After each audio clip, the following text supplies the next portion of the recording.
To jama'a barkanmu da sake kasancewa. Assalamu alaikum warahmatullahi wabarakatuhu. Barkanmu da sake kasancewa a Musal Tech. Ni ne Musa Suleiman naku kamar kullum. Yau kamar yadda gabatarwa ta gabata za mu yi magana akan WhatsApp business. WhatsApp business WhatsApp ne da aka ƙirƙire shi domin kasuwanci, domin sauƙaƙa kasuwanci. Akwai yanda za mu tsara wannan WhatsApp business yanda za ka shirya hajarka ya zame maka kamar wato kantinka ne na online.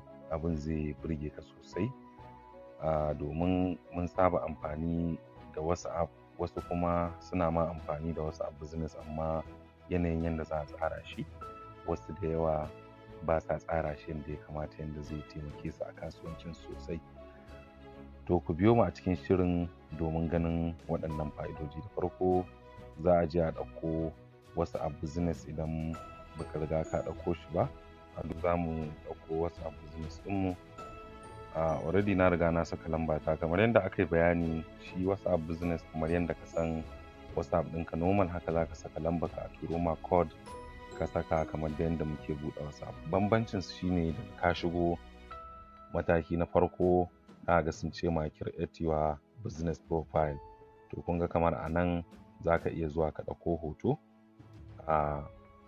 Za ka iya ɗauko hoton kamar ko logo ɗin kasuwancinka misali, ka zo ka saka shi a nan wurin.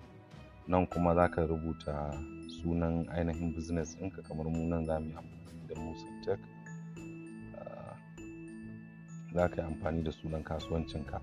Idan ka rubuta sunan kasuwancinka a nan sama, to nan kuma za ka zaɓi wato category, wato wani irin kasuwanci za ka yi. Kamar yadda ake gani gashi nan automotive service, apparel and clothing, art and entertainment, beauty, cosmetic, duka dai gashi nan.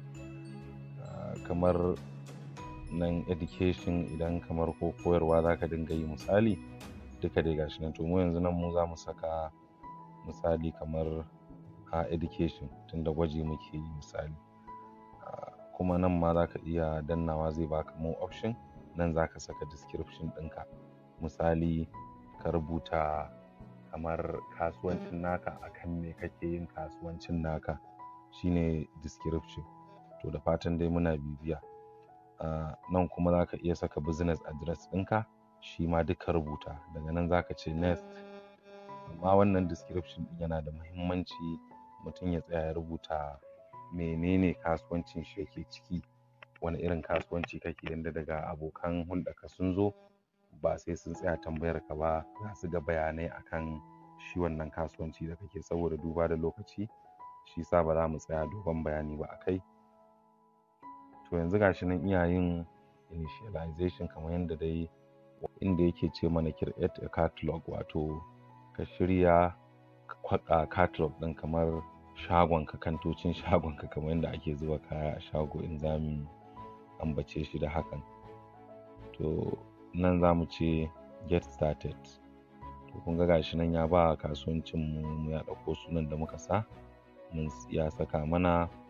To nan za ka shirya kamar kayayyakinka ne. Yanzu in na danna nan zai buɗo mini kamar ɓangaren hotuna na, inda zan ɗauko hoton abin da nake so in sa na kasuwancin nawa, yanda idan abokan ciniki na sun zo za su gani. To gashi nan dai yana loading.